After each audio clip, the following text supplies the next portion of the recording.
Oh. These are a lot of books, aren't they? What?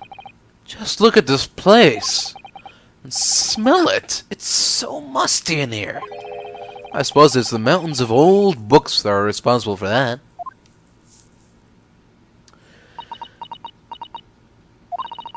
I don't think I've ever seen so many books in all of my life. No, me neither. It is so dark in here, too. Is it the window over there? Well, it was the window, I think. Yes, once upon a time. But for some reason, it's been closed up with bricks and mortar. So this is where Mr. Natsume lives. By the way, I haven't spotted Mr. Sholmes anywhere, have you? No, that's true, but according to what Mr. Garrideb told us, the great detective should be around here somewhere investigating. Well, anyway. I'm sure in the right time he'll turn up. Let's look around first. We got a ceramic cat and we got a real cat. Hello. Oh. Oh my, what an adorable little cat. Perhaps he is looking after all the books while his master is away. I don't know about that. He disappeared into that pile of books as quick as a flash. It was a tricolor Mikey, wasn't it? Do they even have that sort of cat in here in Great Britain? Perhaps Mr. Natsume brought the little creature with him from Japan. That made me feel homesick now. Already, we've only been in the country for 2 days. Oh yeah, it felt like 7 days, at least. Okay. Oh look, it is a beckoning cat from home.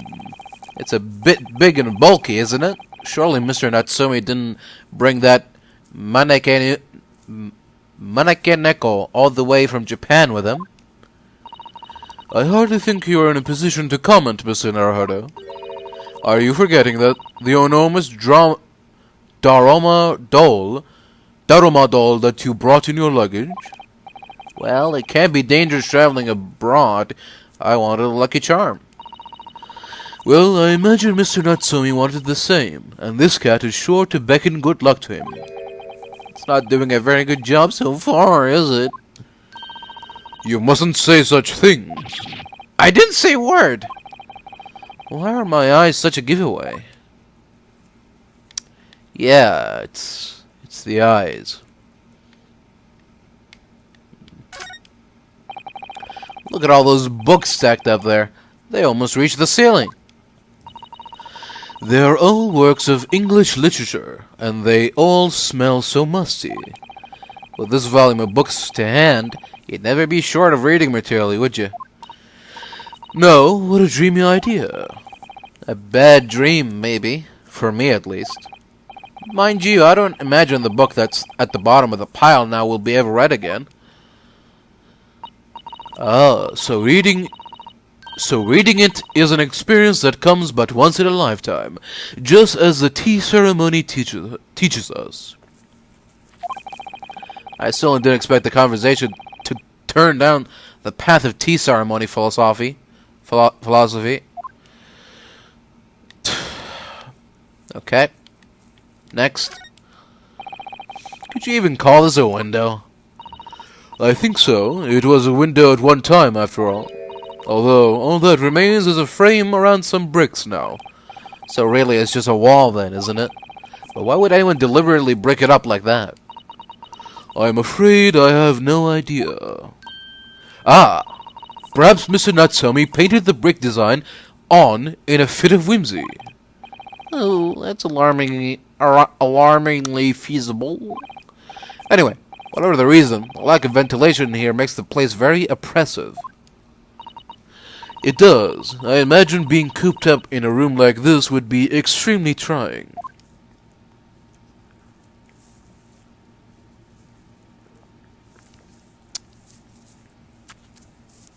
Great. Alright. What else can we examine? That desk seems to be wedged into a crevasse between the mountains of books on either side. I suppose Mr. Natsumi would sit there and read while stroking his cat. But surrounded on all sides by these towering old tomes, surely he jumped to books every night as well? Yes, he must have done, mustn't he? Oh, what's this? It's a receipt from the second-hand bookshop. Your books. Oh yeah, Mr. Natsumi's name is on it. Look, and the date of purchase, 2 days ago at 4:45 p.m. That's the day of the incident. That is just a short while before he was embroiled in the terrible attack.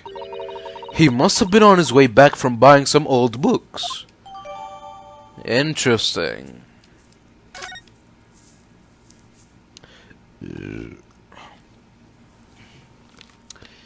I bet the great detective didn't find that. Look at all these balls of paper on the floor. There are notes scrawled all over them, in English. Looks like the waste paper basket is so full they've just fallen out. I think Mr. Natsumi must have been deeply immersed in his research, don't you? Or deeply averse to tidying up his mess. I wouldn't like to speculate which is closer to the truth. You don't have to. We all know the answer to that. And there he is. Well, I don't know what I was expecting, really. Ah, look, Mr. Naruhodo. Aha, there he is. Where did he appear from? He seems to be engrossed in the pages of an old book. Hold on, before we talk to him, can we examine? Oh. The picture of Monsieur Lecoq. A meal for Gabriel. Canterbury Yearnings. Sure. Okay. I hope you won't mind if we disturb him. Hello, Mr. Sholmes.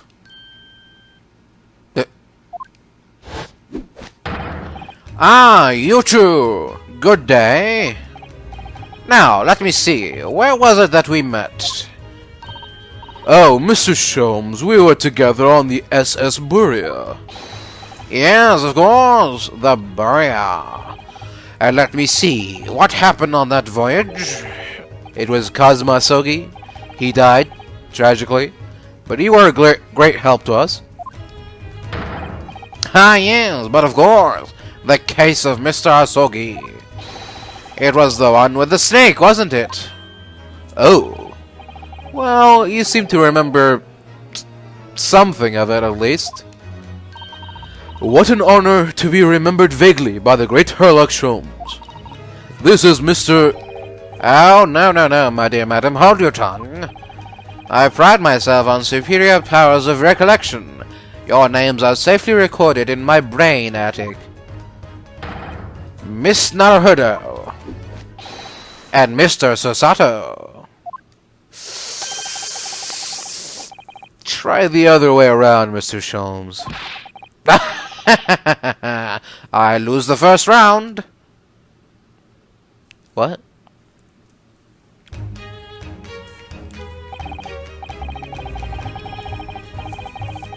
In truth, I had hoped to invite you both to my Baker Street suites the day we arrived in London. But some Scotland Yarders ambushed me at the railway station and whisked me away to a crime scene. It was an entirely trivial case, of course. I solved the matter in no more than 30 minutes. So they apprehended Sasaki-san in that short an amount of time? I am afraid the pursuance of a new case has dulled my recollection of my past involvements a little. A little? It is a mistake to think that one's brain attic has elastic walls and can distend to any extent. I do my best to forget useless facts, lest they should elbow out the useful ones. Yes, those are my own words of inimitable wisdom, you know, from an adventure entitled A Study in Scarlet. Please, there's no need to quote yourself. I don't always remember my pearls of wisdom, but fortunately my associate pens them beautifully. He means Iris, I suppose.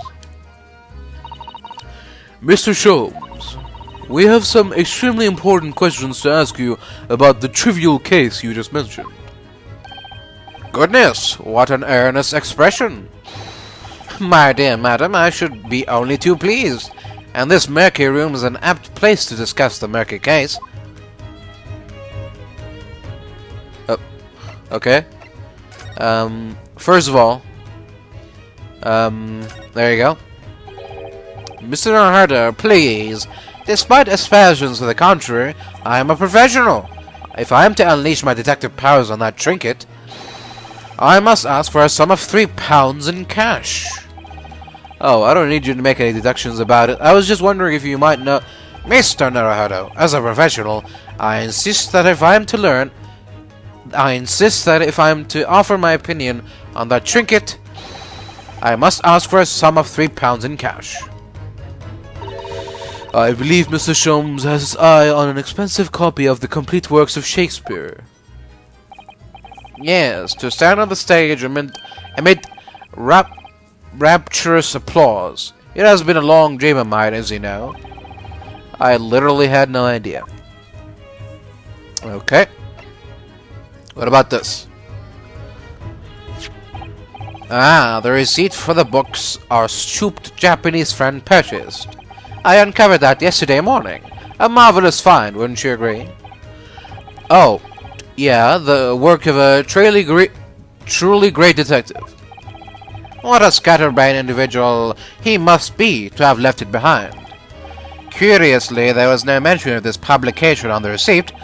Odd, when you consider how fascinating it is. You mean not everyone in London buys Rand's magazine every time they visit a shop? Yeah, odd indeed. Oh, Mr. Sholmes, how expertly you slipped that into the conversation. Ah, I'm glad you agree. Detective stories can be great works of literature too, my dear fellow. If you say so. We know this to be the lodgings of a Japanese foreign student by the name of Suseki Natsume. It seems that you assisted in his arrest, Mr. Sholmes. For the stabbing of a young woman outside here on Briar Road. Natsume, yes, I believe it was a name rather along those lines. But Mr. Natsume denies it. Was it really justifiable to arrest him on so little? I'm sorry, Monsieur Sato, but I have not the slightest idea what you mean. What? I can't believe he was looking Susato-san squarely in the eye while feigning ignorance. I assure you, I am not merely feigning ignorance. It would appear as if the pair of you are under some misapprehension. Oh? How so? I assure you, I have no recollections of accusing your stooped compatriot of the crime. But that doesn't make sense.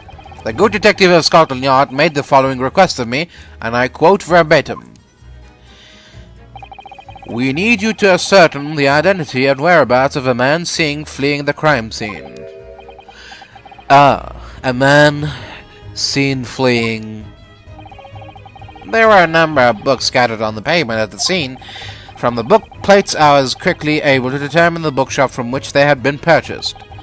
On speaking with the proprietor, I was immediately led to this address. Elementary, wouldn't you say? I believe there's a receipt around here somewhere from the establishment in question. So you don't think Mr. Natsume is the culprit, then? That I could not tell you. But it was aggravating my faculties. Hence why I returned here. However, this place is such a trove of fascinating books, I found myself quite lost in bibliophily.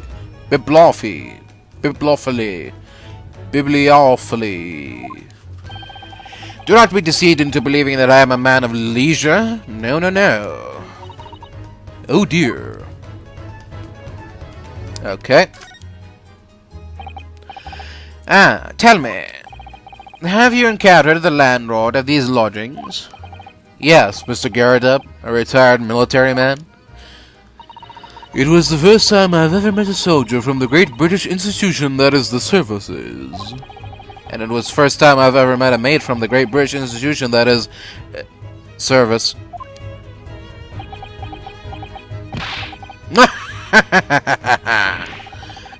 I don't think it was that funny. I do apologize. As you may well be aware, many households in London employ a maid. Yes, I read as much in my Great Britain primer. And so, conversely, whether or not a household employs a maid has come to betoken the social standing of those dwelling therein. Betoken their social what? Put simply, my dear fellow, those who employ at least a single maid are considered middle class. Those who do not are beneath that. In the upper echelons of society, of course, households employ enough staff to constitute a larger family. Goodness, how extraordinary. As you can appreciate, for those on the precarious boundary between the middle and lower classes, being able to afford just one maid is of first importance. I had no idea. And it is for precisely that reason that I find great stimulation in the situation upstairs. Specifically in the retired army veteran, Mr. John Garrideb. Oh? Affable as he is, the fellow is hiding something. Whether or not it imposes on the circumstances of this case, I am as yet unable to ascertain. I am thoroughly lost in what he means to say.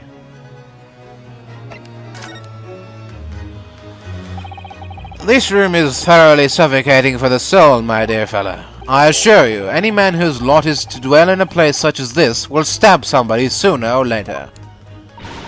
Mr. Natsume has stabbed no one. Ah, but sooner or later, as I said. I don't believe that is the issue here. About this dark little room, Mr. Sholmes. Why is there no longer a window? Do you have any idea?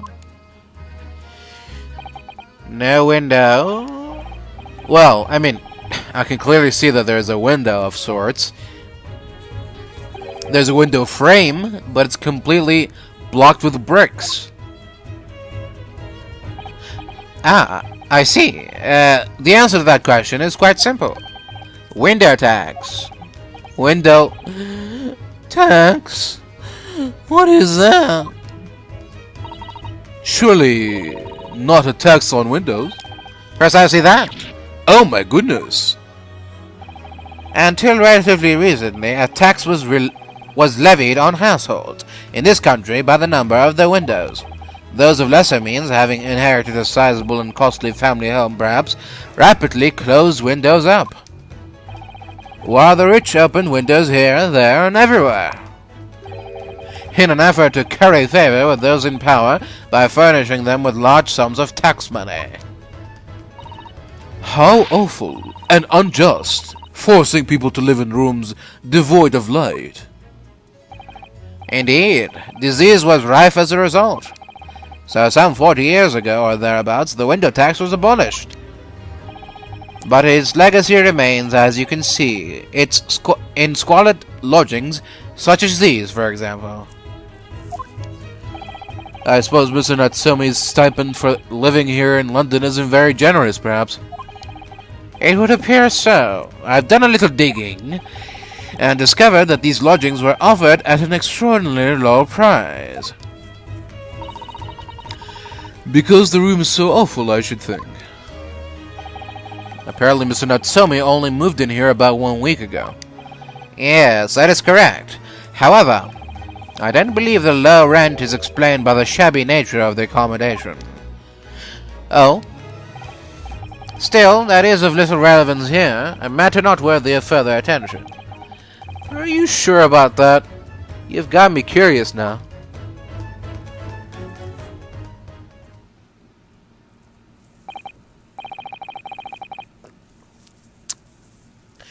Well, I believe I've told you all I can now. Thank you, Mr. Jones. Ah, yes, Mr. Naruhodo. Was it not your intention to become a practitioner of law? You remember that, did you? Will you perhaps be offering your services in this very matter, I wonder? To the occupant of this room, Mr. Natsume, was it? I'm not sure. Not sure? On what grounds?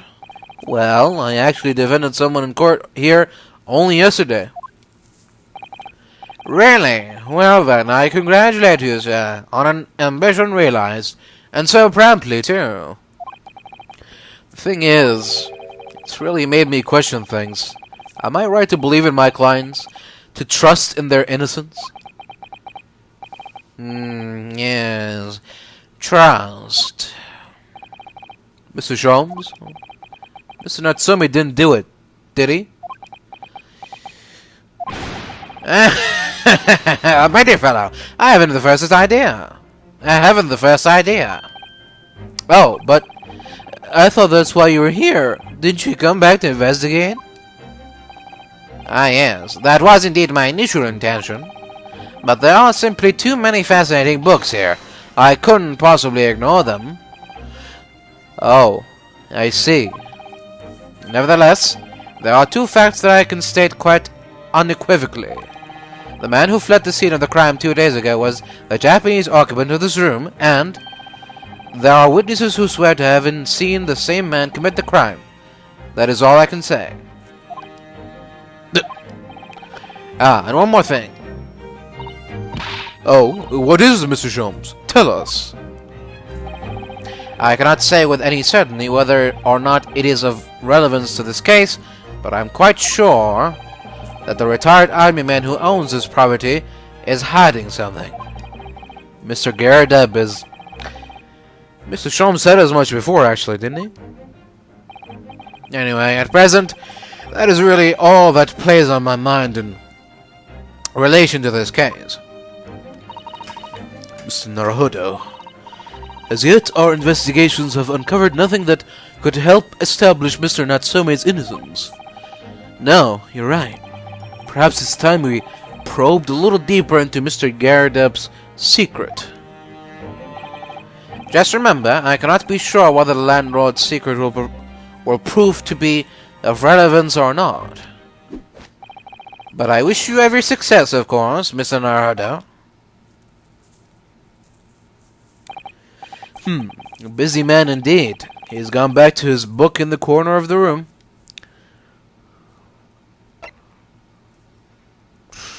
Okay. So now what? We go back to... Go back to the Garrideb? I mean, but how are we supposed to uncover... Is Mr. Sholmes gonna help us out now? Maybe? You pair again. Tell me, was Detective Chap... I forget his name. Still hard at work down there? Mr. Herlock Sholmes? Ah, yes. Rings a vague bell. All that detective business is really my thing, I'm afraid. Well, Mr. Sholmes is in his element down there. Jolly good show. Another cup of tea, if you please, Joan. Now then, why don't you tell me what... Ah! For the umpteenth time, woman, will you watch what you're bally well doing? I shall be serving dinner shortly, sir.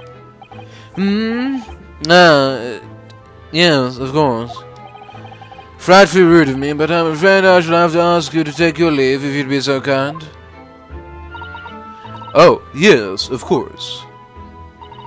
We are deeply grateful for all your assistance.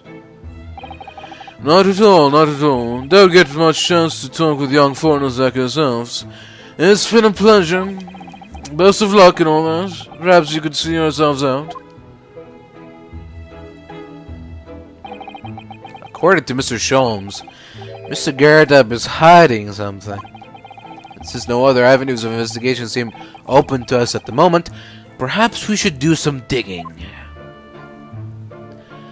Do you mean by that we should talk to them again, or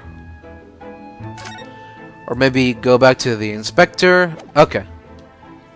Let's go outside and see if the inspector is outside.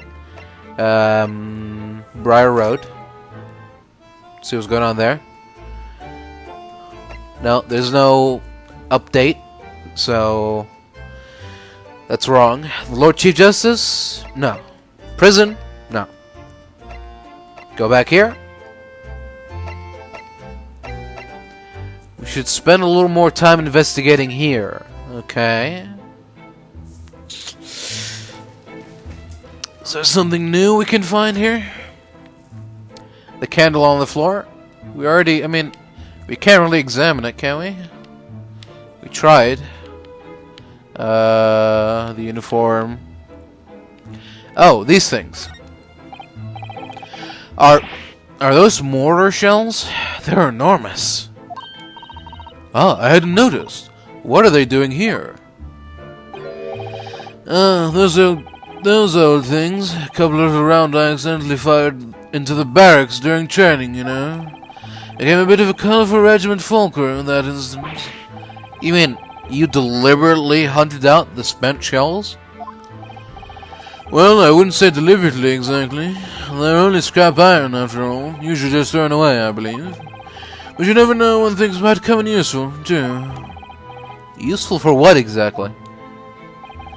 Yes, well...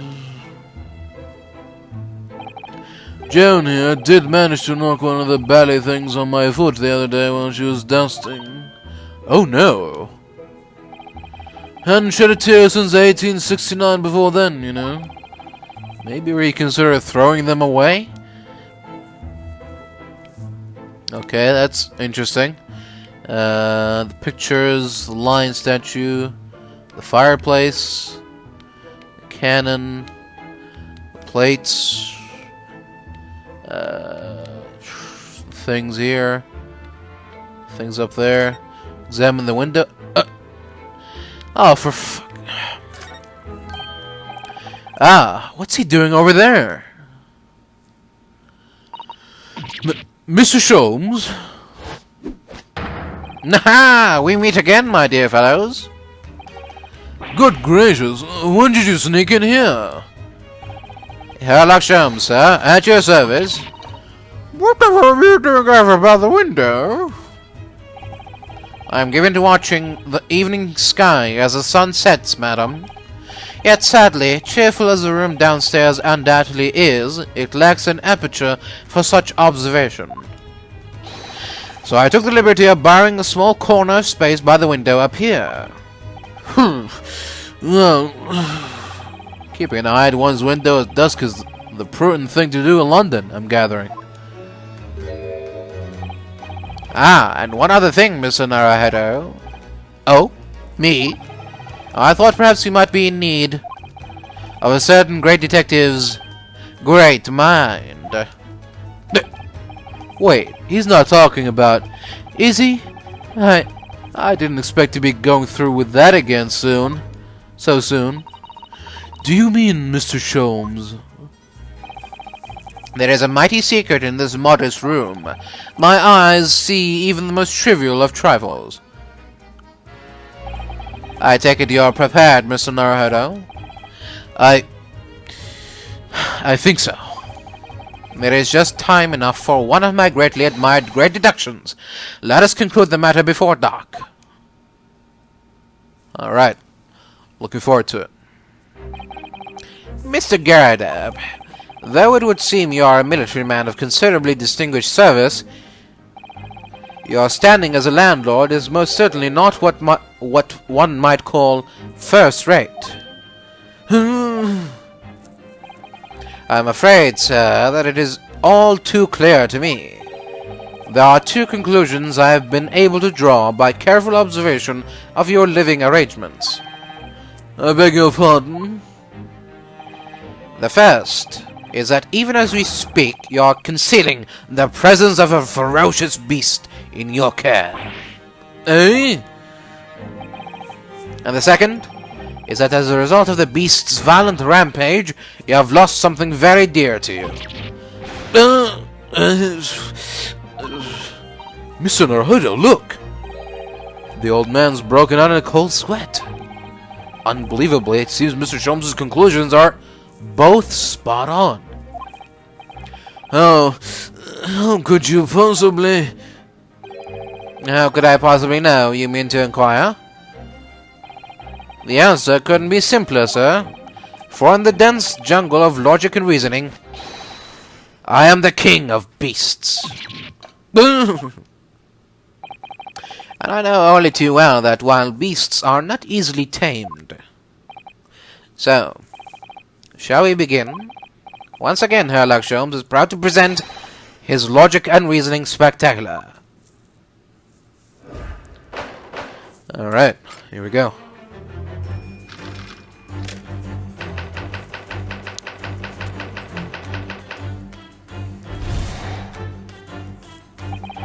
It certainly shouldn't take a great detective to see that a fearsome beast has been on the rampage of late within these four walls. Thus we are faced with the question, what form might this beast take? Aha, for a man with a military breeding, your eyes are uncommonly candid. Your furtive glance, Mr. Garrideb, leads us directly to the answer. The true nature of the beast that has run rampant here is revealed by that lion statue. Yes, though an army man, you appear unimposing at best, a fact that has fueled your admiration for the mighty lion, the king of beasts. What is this piffle, I ask you? In the end, your admiration became so great, in fact, that you had a living, breathing specimen shipped from India, in which you tried to keep in this very house. What? Yet living with such a wild beast proved more difficult than you had imagined. The chilling chases of wild rampage are still very much in evidence. Well... Yet as we look around, the beast in question fails to present itself. Where could this angry creature have disappeared to? Madam? My? I pray you not consider me unchivalrous, but it is plain to me, with one glance in your direction. It is? Your dress pocket gives us handsome clue as to the beast's current whereabouts. For protruding from it is a handbill advertising a circus show. Yes, you sought to dispose of this terrifying lion, Mr. Garrideb, at Batty's Circus, a traveling show currently sojourning in a nearby park. I have observed the tents. You sold the savage lion, sir, to the circus troupe. I most certainly did not. I believe I have made my point. The fearsome beast which ran amok in this room was an Indian lion. And a simple visit to the circus now will reveal the lion prancing jubilantly through a ring of fire.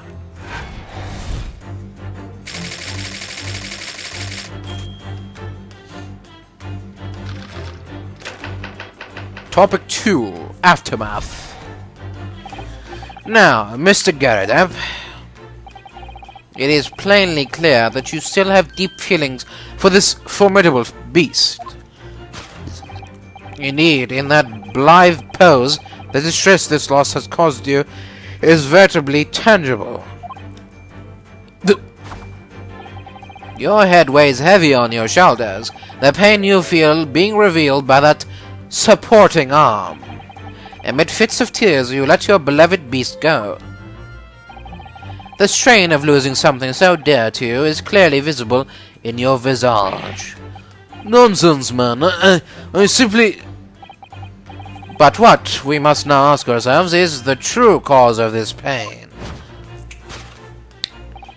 And we need only follow the direction of your gaze to find the answer. Yes, it is this pile of bills that has given rise to the pain you suffer.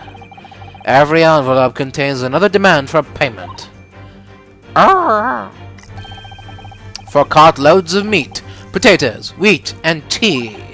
Indeed, feeding your beloved has a devastating impact on the financial circumstances of your household.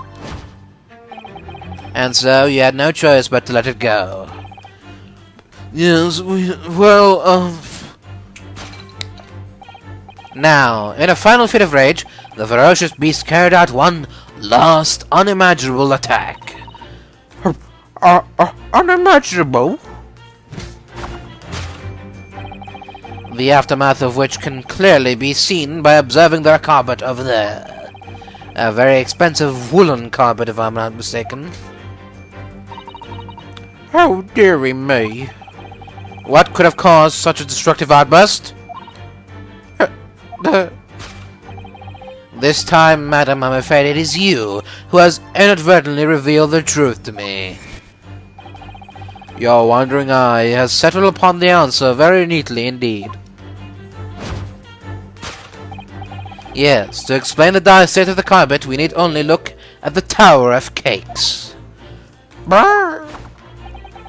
There is no creature more dangerous on this earth than a beast with an unsatiated appetite. Was it or was it not once said by a certain noblewoman, if they have no bread, let them eat cake? Food is at the heart of all tragedy, in fact. Whatever do you mean? Having tired of the taste of cake, the beast began to stalk its next prey. I'm sure I need not spell out the nature of this final act of destruction carried out by the beast. There's only one logical conclusion. Worked into a frenzy by hunger, the lion attacked and ate the carpet. The teeth marks in the carpet are a perfect match with those of a lion I once saw in India. And the truth finally reveals itself. Thus concludes Sherlock Holmes' great deduction of this beastly puzzle.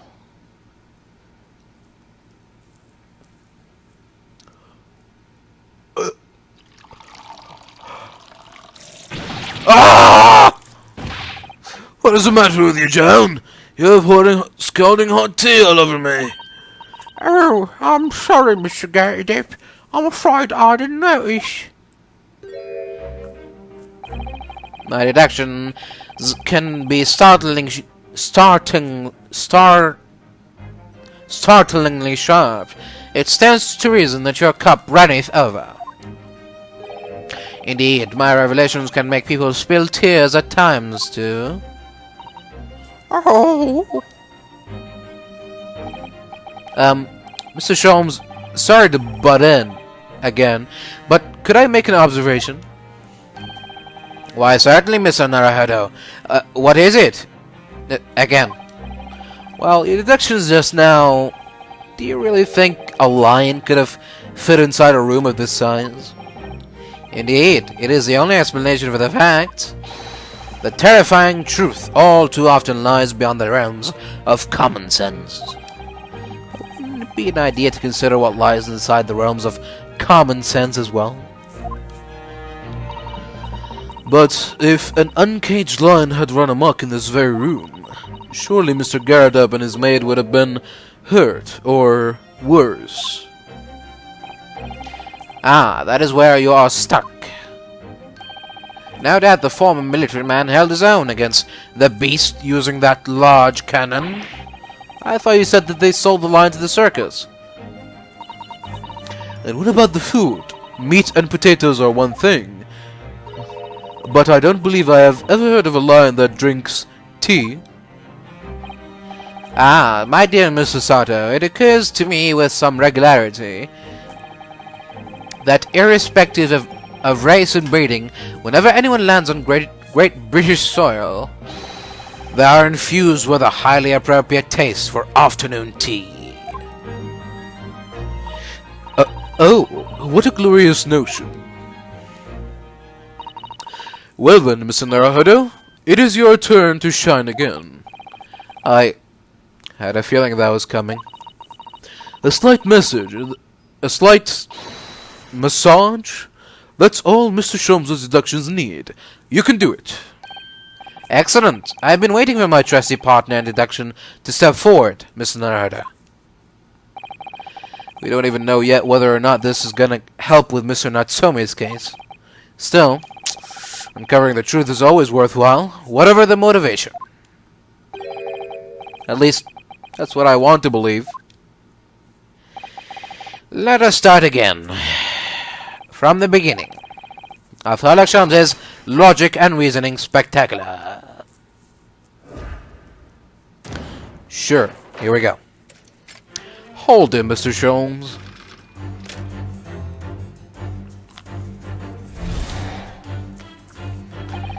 It certainly shouldn't take a great detective to see that a fearsome beast has been on the rampage of late within these four walls. Thus we are faced with the question, what form might this beast take? Ah, for a man with a military breeding, your eyes are uncommonly candid. Your furtive glance, Mr. Garrideb, leads us directly to the answer. The true nature of this beast that has run rampant here is revealed by that lion statue. I really didn't see the lion thing coming. No, but if you observe Mr. Garrideb's reaction, it rather seems as though some beast did indeed run amok here in this room. Yeah, something with a very fierce nature. But it couldn't have been a lion transported from India. So what was it then? We must follow Mr. Garrideb's gaze. That will lead us to the true answer.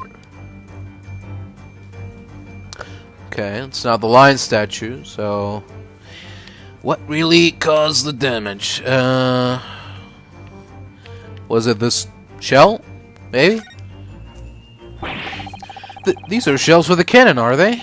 What a strange place to keep them. I imagine they have some significance to Mr. Garrideb from his time in the army.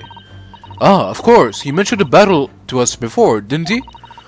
Do you remember? He said that he had been shot in the knee. Perhaps it was one of these that hit him? If around that size hit his knee, there'd be nothing left of it. Or Mr. Garrideb, for the matter.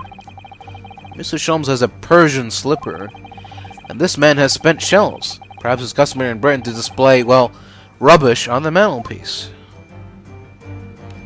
Got him. Maybe? Let's see where this goes. The true identity of the beast that tore this room apart is these shells. With their butter wouldn't melt accomplice, the cannon. But war is good for nothing. It brings only destruction. Something we must all strive to understand. What precisely was your intention with that, Mr. Naruhodo? Just following the natural progression of the deduction. Sometimes the truth hurts. Well, the truth is, you do not have a turn for observation or deduction. Did that hurt? Yes, a lot. Alright, let's try again. It's not the line. Well, what we know with some certainty is that a destructive creature has been at work in this room, and that Mr. Garrideb inadvertently looked in the direction of something that gives his identity away.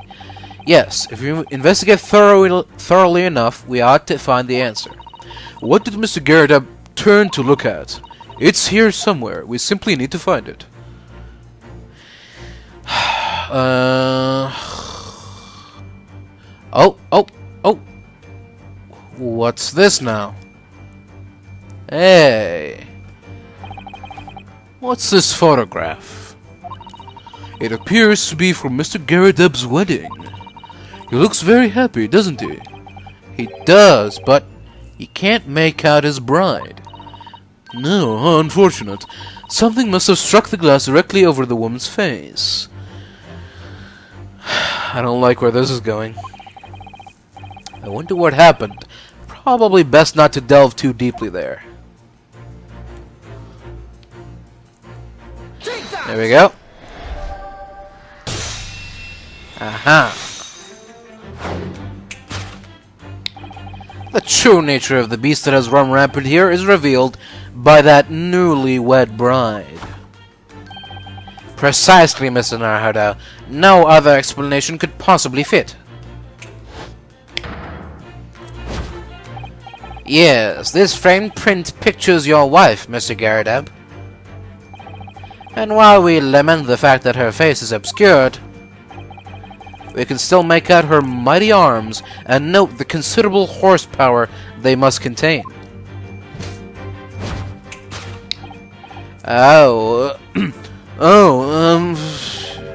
Indeed. Surely any woman of such powerful constitution would be honored to be described as a beast.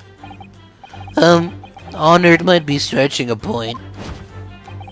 Too late. The fact remains that the beast, which so clearly savaged this room, was your wife, Mr. Garrideb. The chilling traces of a wild rampage are still very much in evidence. Well... Yet as we look around, the beast in question fails to present itself. Where could this angry creature have disappeared to? Madam? Me? I pray you do not consider me unchivalrous, but it is plain to me with one glance in your direction. Your dress pocket gives us a handsome clue as to the beast's current whereabouts. The poor, fragile, defenseless woman is beside herself. Well, I don't know about fragile. Oh dear. Anyway, Mr. Sholmes is quite right. There's no sign of a Mrs. Garrideb anywhere. But it seems there may be a clue as to her whereabouts. A clue that this maid is trying to hide. I wonder where Mr. Garrideb's wife could be. Did she... did she eat Mrs. Garrideb? Oh! What's that? What's that little thing there? What's that? What's that, huh? What's that little thing? She's wearing a very large ring, look. Oh yes, a sunflower design with some rather nice embellishments. And it's on the ring finger of her left hand, which means it's surely a wedding ring. Looks like it's on there for life too. I can't imagine it would slide off a finger of that size. That is something to think, Mr. Naruhodo, not to say. Do you know, Mr. Garrideb's wife in the photograph had a ring very much like this one. It was a large sunflower design as well. Really? You have a great memory for these things. A large sunflower wedding ring. It's quite a coincidence that they have the same ring, isn't it? Yeah. Quite a coincidence. There we go. I knew it. Your wedding ring gives us a handsome clue as to the beast's current whereabouts.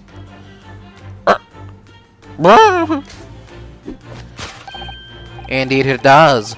That flowery band gleaming on your finger gives you away. For it is identical to the one shown on the hand of Mr. Garrideb's bride in this photographic print. In other words, you are no ordinary household maid. No. You are Mr. Garrideb's lucky bride. You are Mrs. Garrideb herself.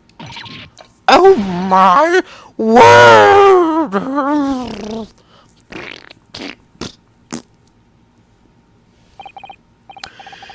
Well, Johnny find his acting, sir.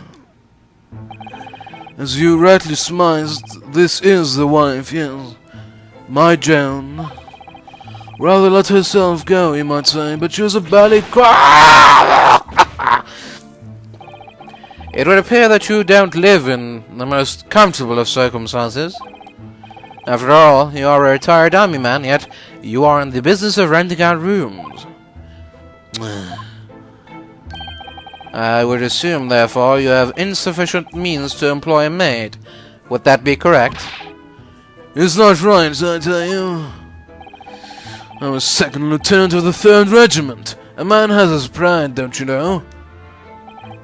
By golly, it's a sorry thing when a chap can't even afford to have a single maid in his employ. Yes, here in London one is rather judged. A household cannot be considered worthy of society if it employs no staff at all. Though in my considered opinion, such concerns about appearances are a folly. You mean Mr. Garrideb has his wife work as his maid? Precisely. Am I right, Mr. Garrideb? Only in company, obviously. But listen here, this must remain a secret. Tip-top secret. Please. Got him. Got that part right. Solved it. Next.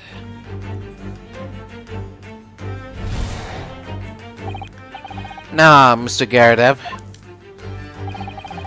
it is plainly clear that you still have deep feelings for this formidable beast. Indeed, in that blithe pose, the distress this loss has caused you is vertibly tangible. Your head weighs heavy on your shoulders. The pain you feel being revealed by that something, by that supporting arm. Mr. Sholmes is quite something. He's calling Mr. Garrideb's wife a beast. Yes, as a woman that feels rather uncomfortable. But Mrs. Garrideb is standing beside her husband as we speak. In other words, he hasn't lost his beloved at all, has he? Oh, how true. So perhaps that supporting arm that seems to be propping up his head has some other significance then. According to Mr. Sholmes, Mr. Garrideb's pain is tangible, though. What could that pose of his really signify? Well, didn't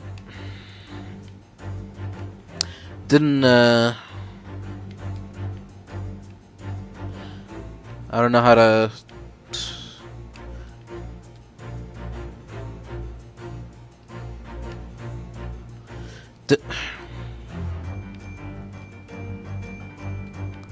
it's not the arm, but what is it? The wedding ring?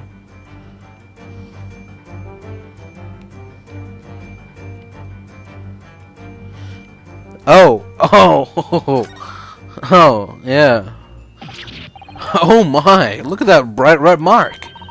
Gosh, that is quite something. And clearly made by somebody's hand.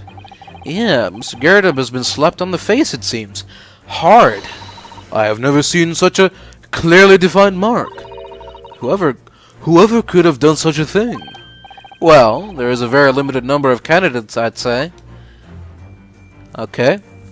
I thought it was going to be because of the mortar shell that fell on his feet, but nope. There we go.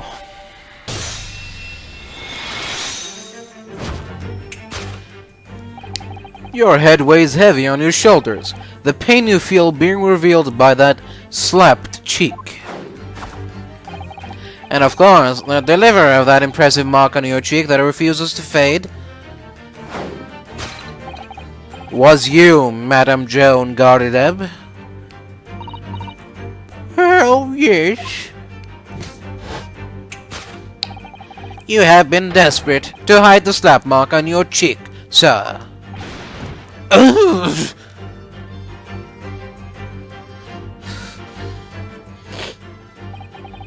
How the blazes...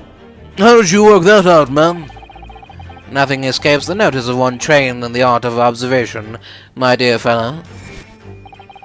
That's why you haven't looked directly at us even once. to keep your other side from view. Well, Now, let us proceed to the next conundrum. Why were you subjugated to such a violent slap? In other words, we must ask ourselves what caused Madame Garrideb to fly into a rage.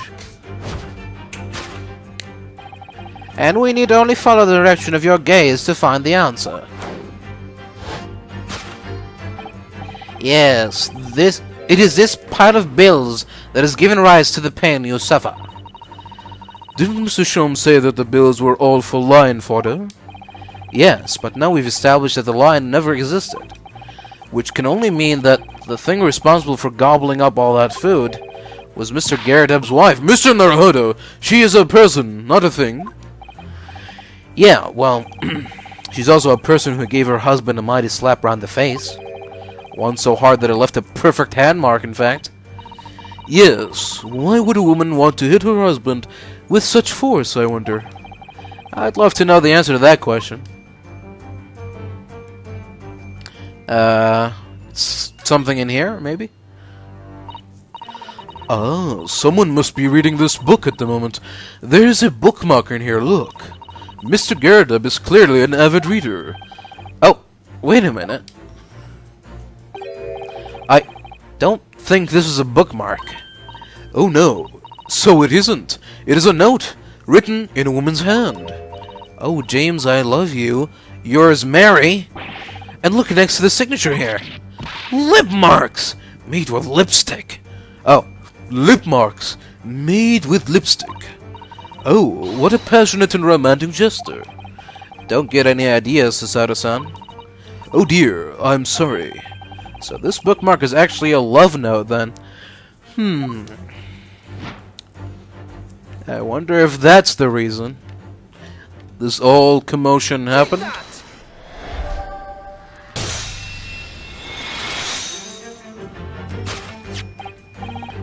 Yes, it is this love note that has given rise to the pain you suffer. Oh, James, I love you. Yours, Mary. Passionate indeed. Perhaps the sender of this note, a certain Miss Mary, is the fly in the ointment here. Oh! But I don't know the bally woman. You don't know her? That note wasn't written to me. It's just in the book. I don't know how it got there. It was just in there, you say? That's right. That's what I've been a rightly story. Now listen here, Joan, old thing. I explained at the time. I bought the book at that second-hand place, and that note must already have been there. So, the previous owner of the book was using the note as a bookmark, you mean? That's right. That's what I've been saying. A rightly story. For heaven's sake, woman, look at the name. It's written to James. My name, in case you'd forgotten, is John. A likely story. Are you questioning my name now? And there we have it. Arouse the suspicions of the female heart, and you unleash a beast with the most ferocious bite.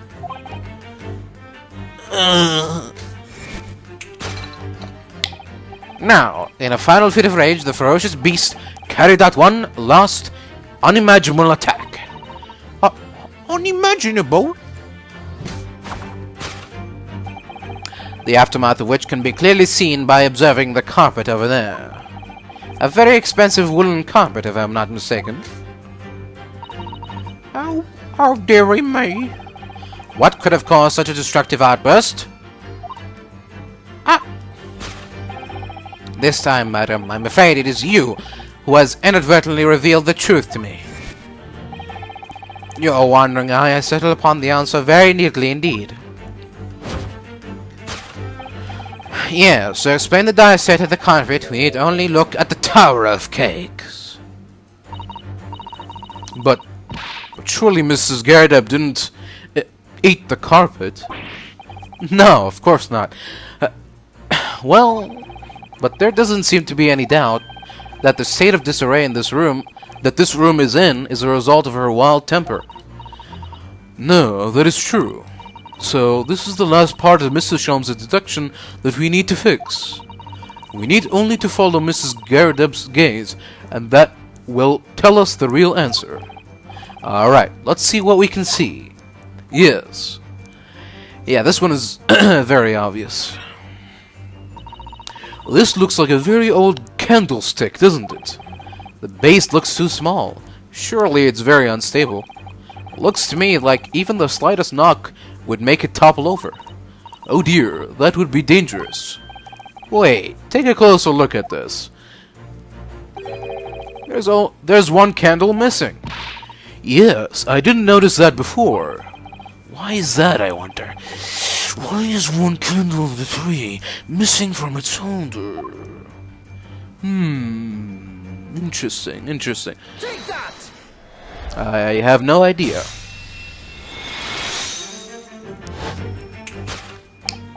Yes, to explain the dire state of the carpet, we need only look at the candlestick. Most illuminating, my dear fellow, and of course, the only possible way out of this logical labyrinth. Yes, the remnants of a ferocious attack in which the carpet was devoured are clearly visible. Indeed they are. The scorch marks at the edge clearly give the truth away. Scorch marks? It would appear that this room was the scene of a little marital altercation.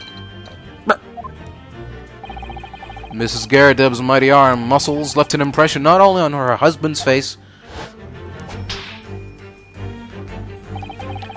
but on the entire room. The force of her strike caused the candle to fall from the holder. And in seconds, the carpet was alight and the whole corner of the room in flames. Yes, For the most ferocious beast in this world is neither a violent lion nor a vengeful woman, but fire.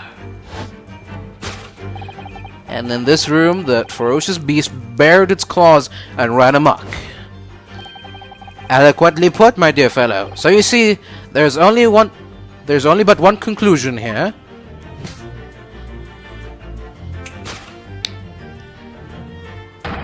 After the sparks of the marital discord flew, this room was the scene of a fire.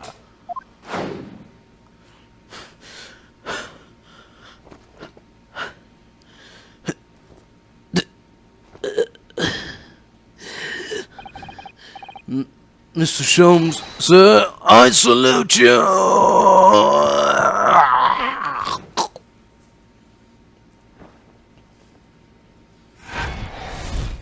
He's dead, sir. I'll get the shovel. Yeah.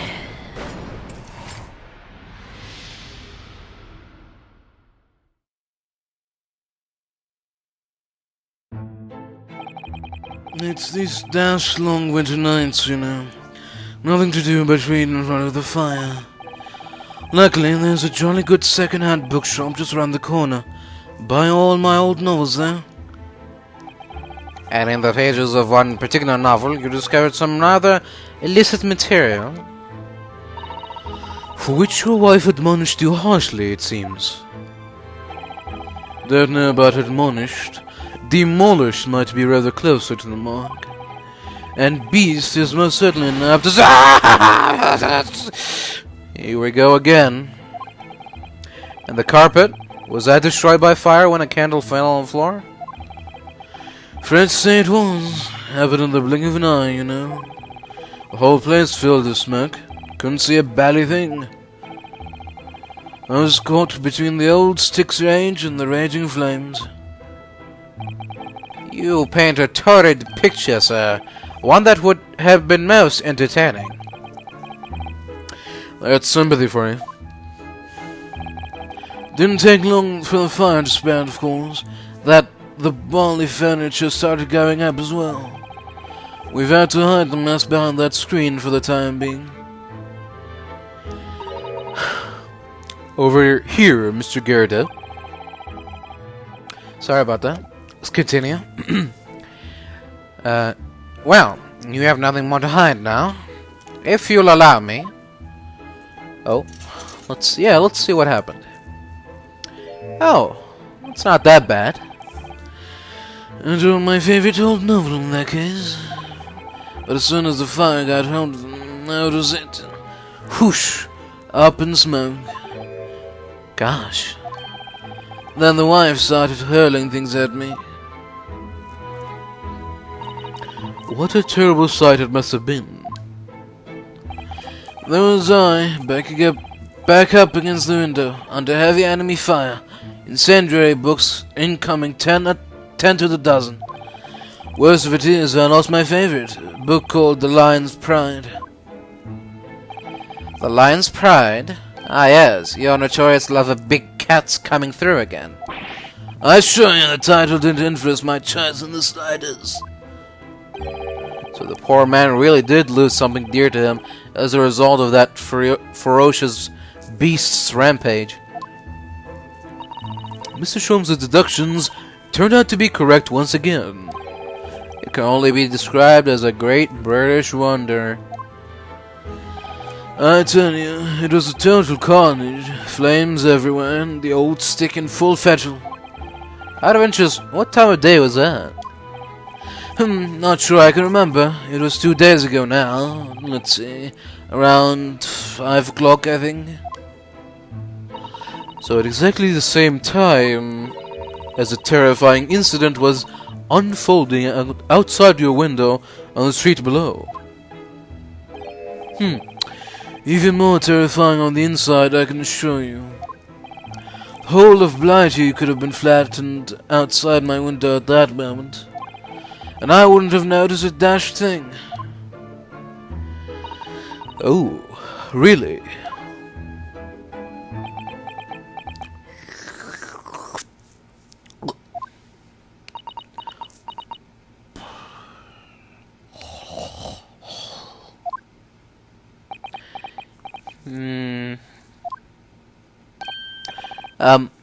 Mr. Sholmes? Yes, Mr. Naruhodo. What can I do for you?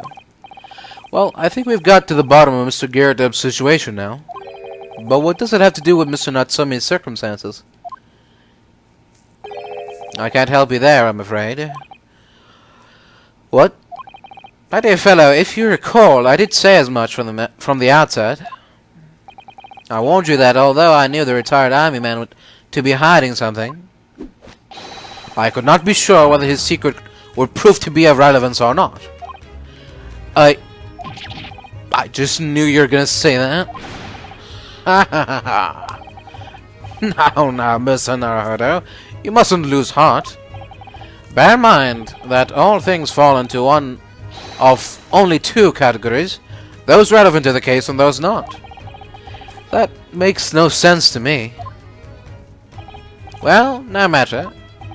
It is of far greater importance that you make up your mind now. Sorry. Visiting hours at the prison will soon be over. Oh no, is it time already? If we are to accept Mr. Natsume's case, we have official paperwork to attend to. So that's it. No more time to think? Perhaps you look to betake yourself to bidding us farewell now. I must prepare supper for Mr. Garrideb. Oh yeah, I'm so sorry. Thank you both very much for your time. Sasaki-san will be waiting for us, and I'm gonna have to give him an answer. Well, there we go. Case closed, I guess. Let's look at this thing here. What a miserable sight. Oh dear, but at least the whole room wasn't engulfed in flames. I suppose so. As my whole collection went up in smoke, you know. All those novels I adored so much. Well, John, whose fault is that? Not mine, that's for sure. Well, whoever may or may not be to blame, I'm quite sure you can buy some new old books to replace them, can't you? New old books? Bally nonsense. It does sound like a contradiction in terms, but then these two are full of contradictions. Hee, that is couples for you, Mr. Naruhodo. Or so I've been led to believe. Yeah, odd couples, more like. So I guess Mr. Sholmes went on his merry way, huh? Alright. One last time. I'm terribly sorry, Mr. Naruhodo, but I'm afraid it's Saturday time now. I'll have to ask you to leave. Oh yeah, sorry. If we linger too long, Mrs. Garrideb will start pouring tea again. No one wants that. Alright, shall we go then? No doubt Seki-san is beside himself in his cell, waiting for us to return. I can't afford to spend any longer making up my mind. Well, you know, you gotta be sure about these things.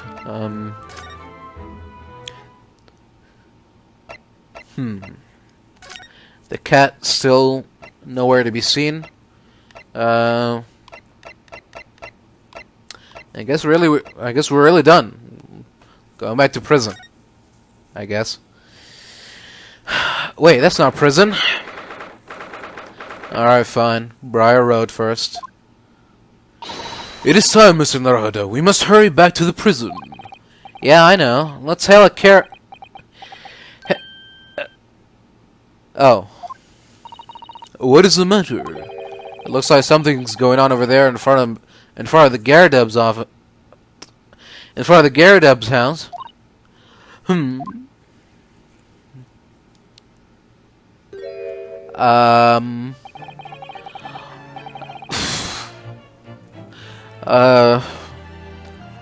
I know. Yeah, I'll give him the Maximilian Galactica voice. I know thee not, old man. Fall to thy prayers. Who are you calling on, man, you rum-looking me? There are more things in heaven and earth, Horatio, than are dreamt of in your philosophy. Who's this Horatio fella? What are you on about? Excuse me. Hey, who are you now? I'm sorry, it just looked as though there might be some problem here. And my associate here, Mr. Ryunosuke Naruhodo, is a lawyer, you see. Hey, a lawyer? What? If I can be of any assistance, I'd be happy to help. I'm from Japan, but I have studied English law. Fine, I'll be on my way today. But you mark my words. It ain't over yet. Get thee to a nunnery. Do I look like a blooming nun to you? Oh my god, so disturbing. I do hope you're not injured. Oh, fair Eastern maiden, thou art so gentle. Thank you. What was that all about?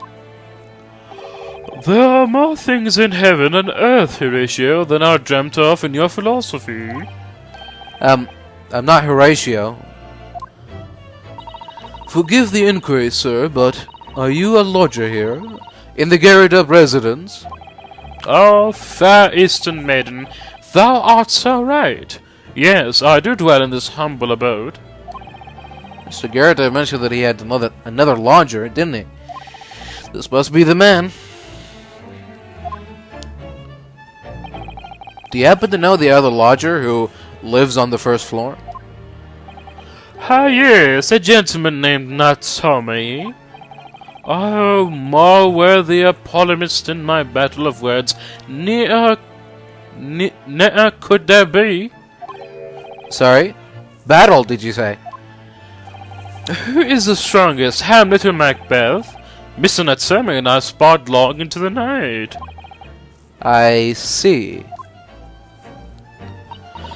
I don't fully understand, but it seems Mr. Natsumi and this gentleman are acquaintances at least. So, fair maiden, so, good gentleman, I can tarry here no longer. Fare thee well. I didn't really understand him, but I think he's returned to his room. It seems he's unaware of what's happened to Mr. Natsumi, so he can't really help us. With Susaki-san and that man as lodgers, Garrideb house is certainly full of eccentrics.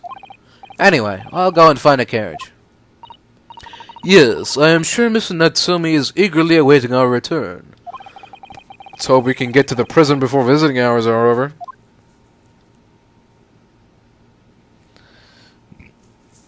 Alright, well that was completely necessary, I'm sure.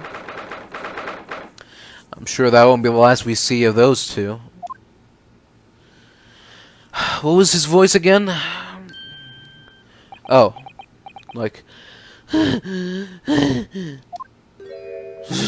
Oh, it's you. You're here, you came. Locum student, Mr. Naruhodo, Esquire. I can't believe you came back. I'm so touched.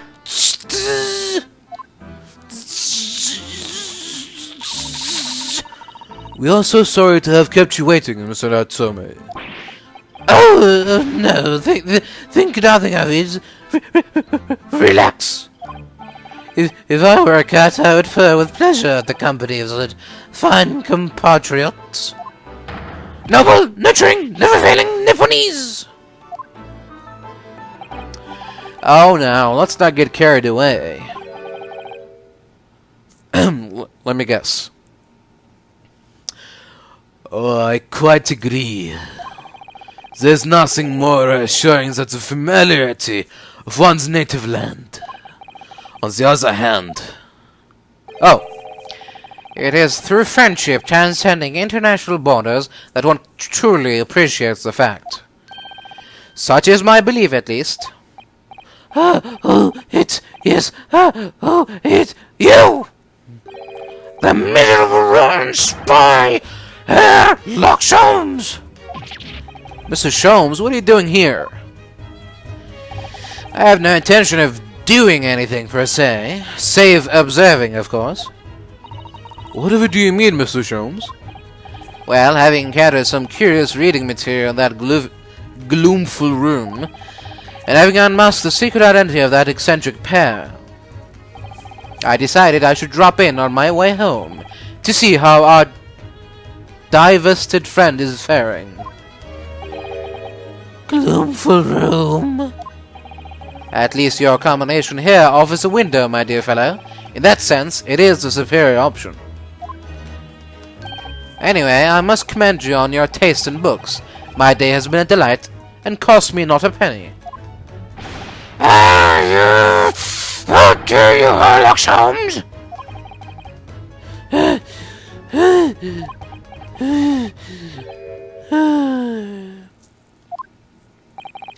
I've had it. I'm through. I am at the end of my rope. I should never have come to Great Britain. It was a terrible mistake. Haunted by spirits in those accursed lodgings. No doubt my luck will be cursed in tomorrow's trial as well. My whole life is bedamned!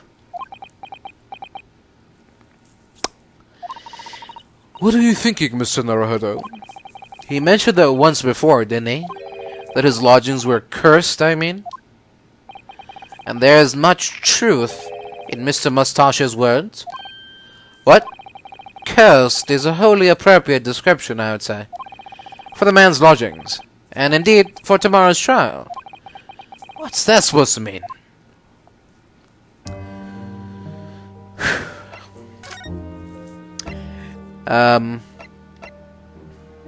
You want this? Oh yeah, let's see what he can tell us. We found this receipt in your room, Mr. Natsumi.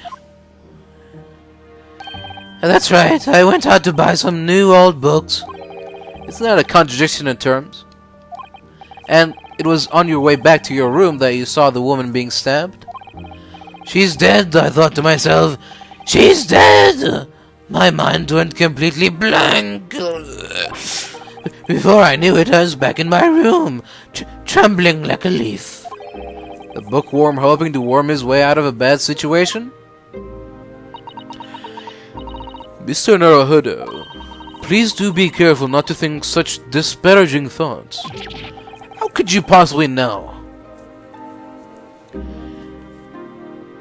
There you go. Mr. Natsume, would you take this and... Oh, the joy, the sheer joy of a gift from my fellow countrymen. The complete kindness of kith and kin. Hey, that almost worked. No, sorry, I just wanted to show you. The complete cruelty of kith and kin. Hey, close. Oops. Converse. Okay. Sure, I'm not gonna present to my armband again. I know how that's gonna work out. Mr. Natsume, what did you mean by what you just said now?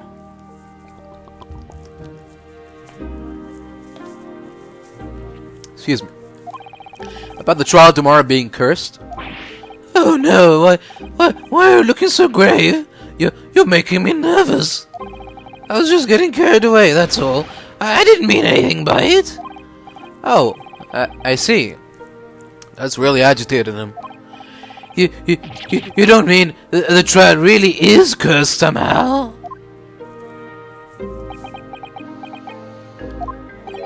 Are you referring to the prosecutor? The Reaper of the Bailey?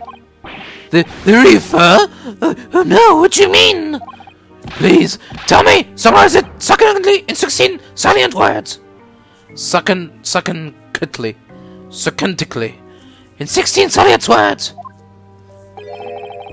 No defendant has ever survived a trial in which the Reaper stands for the prosecution. Ever. Oh my goodness, can it really be true? That was 16 words exactly! Yesterday, Mr. Naruhodo successfully defended someone against the Reaper. But then, after the trial was over, the defendant passed away in unusual circumstances. Mr. McGill did... What?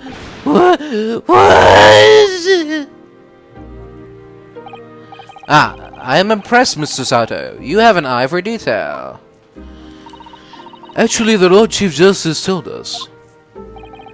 Mr. Sholmes, surely it can't be that having failed to have the accused convicted, Lord Van Zeeks killed the man himself? Oh no, he couldn't have. Surely.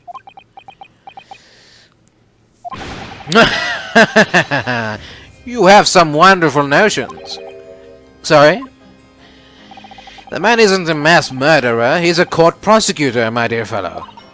Oh, yes. Why, of course he is. Of course he is! Then why are you trying to scare me? It could be said, however, that the real truth about the man is even more terrifying than your hypothesis. What on earth do you mean by that?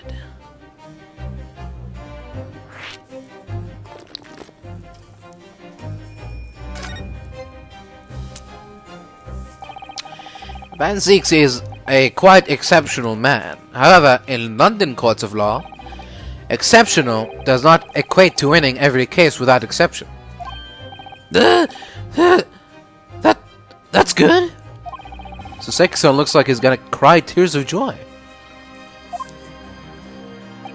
As you are no doubt aware, in a British criminal trial, there is both a judge and a jury. The judge officiates based on the letter of the law, whilst the jury offers public opinion and common sense. It is an excellent system, whereby the defendant's guilt is considered from several points of view. However, public opinion in particular is somewhat easily manipulated. Right. Criminals, and corrupt lawyers for that matter, can use it to their advantage, by any means at their disposal, contriving evidence, calling impostors as witnesses, and so on. By such underhand means, those who would want to are able to sway the jury, which means that even in the light of irrefutable evidence, a prosecution can fail. But it means the wrong verdict can be passed. And sadly is from time to time, my dear madam. It is simply the reality of the situation. And that's alright. However, those indicated by Lord Van Zeeks cannot escape justice. Their fate is sealed. Oh my. Though the education may see them leave the courtroom with their freedom, within months they all disappear. It is most striking. Disappear? But how? By all manner of misfortune, sir. Perhaps they are trampled under a passing carriage. Perhaps they fall into the Thames and drown. Perhaps they are suddenly overcome by a raging fever, or perhaps attacked by highwaymen. Oh, no. All examples of the reality of events here in London, I'm afraid, Mr. Naruhodo.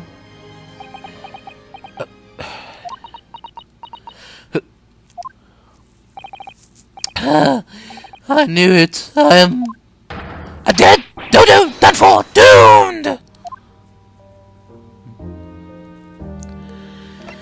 Oh dear. When you said accursed lodgings before, you were referring to your room at Mr. Garrideb's house, I assume. Do you mean to say you believe the place is cursed? It's been a year now since I came to Great Britain, but I'd only been in London a week before I started to notice strange feelings in myself. That didn't take long, then? Everywhere I looked, there were foreign faces staring at me, laughing behind my back. I was sure people were talking about me. I started to become nervous about going outside. They were always staring at me, all the time, from dawn to dusk. So I shut myself away in my room, but even that didn't help. The fear wouldn't go away. You must have been very lonely, having been away from your homeland for such a long time. I've had to move a number of times, most recently to that to that room on Briar Road a week ago now. Yeah, why did you choose there? It seems a little inconvenient. The rent is cheap. I have so little money, it appealed to me straight away. Of course, I asked why it was so affordable. The landlord just simpered and said, "The room is cursed." Oops. He quickly tried to cover his mistake, but it was too late. So I told him, "If you have something to say, then say it! But if not, don't mention it, so fast." Yes, well said. But it was true. It was all true. You mean the room really is cursed, then? Ever since I moved into that windowless hellhole, my sleep has been plagued with nightmares. I wake feeling as though I'm being choked to death. And in my waking hours, people are stabbed in front of me as I walk down the street. I'm branded a killer, thrown in prison. Nobody wants to know me. I'm surrounded by scary, sinister spirits. If only there was someone, just one person on my side. Can no one find it in his or her heart to believe in me? Really, no one at all. To believe, yes, to believe. I want to believe. Mr. Sholmes. Ah, me, Mr. Naruhodo. Pray, what can I do for you? It's about the case on the SS Buria, if you recall. The Buria. Yes, that case. The one with the snake. Well, yeah. At that time, I was the suspect, but you believed in me and listened to my side of the story. And you helped us to investigate. I did I? Interesting. What I want to know is, why? Why did you believe me? I see. Yes, you mean because you are because you are a grimly dressed, shady Eastern fellow found with the victim in a locked room? Well, if you like, yes. I'm a little surprised that the answer requires explanation, my dear fellow. It's quite simple, really. You said I didn't do it. But I could have been lying. Sure, surely you must have had your doubts. You must have suspected me a little. I think perhaps you have misunderstood. I neither recall believing in you, nor in that which you are telling me. What? You see, the only things I believe in are those that I choose to believe in. What do you mean, Mr. Sholmes? I make up my own mind about what is to be believed and what is not. If I should like to believe in something, I do. The circumstances can hang as far as I'm concerned. But I could have betrayed your trust. In that case, I should have made an elementary error of judgment. Nothing more. Betrayal of trust is an overused excuse, in my opinion. Meaning, whether or not one should trust another is, in the final analysis, down to oneself. It is a matter of whether or not one can trust oneself. Yes, he's right. He's right. Welcome, student, Mr. Naruhodo, Esquire. Whether or not I can believe myself. A defense lawyer is only as good as his faith in his client. And that comes down to how much faith he has in himself.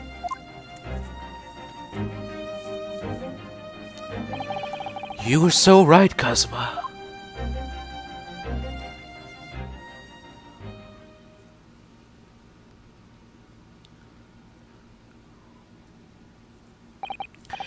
Well, my dear fellows, it is time we were leaving, I believe.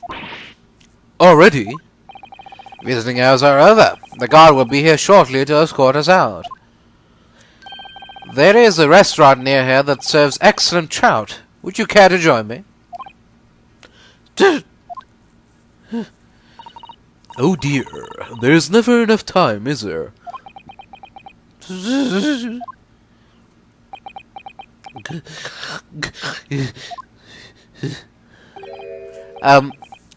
Mr. Natsume, if you'd like, in the trial tomorrow, I'd be happy to represent you.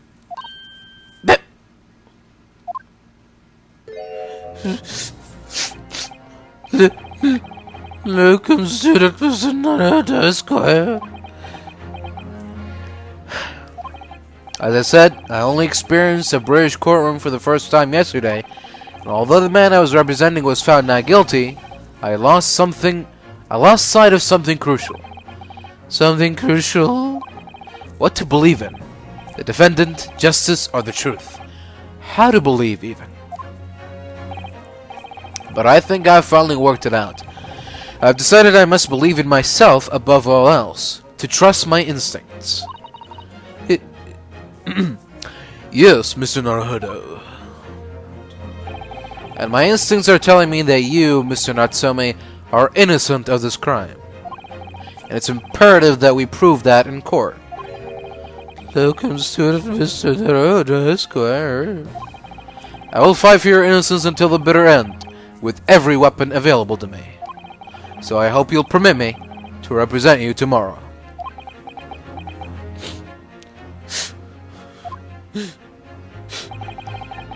As I said when we first met, I'd like to entrust my fate to someone who will listen to me in my native tongue. Of course, Mr. Natsume. It would be fair to say, Mr. Naruhodo, that your mind was in many ways made up from the outset.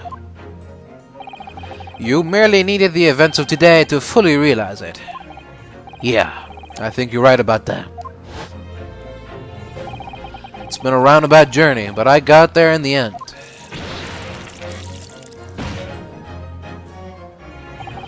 Mr. Sato? Yes? Would you be willing to stand by my side tomorrow and help me in court? Absolutely. As I said this morning, you may consider me your personal judicial assistant.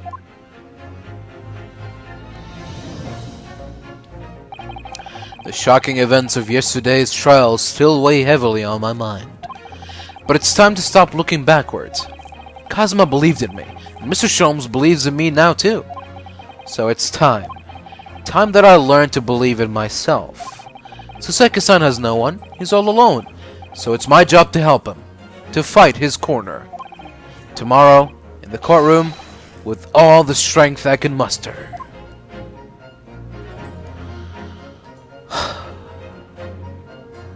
To be continued. See you later, old chap.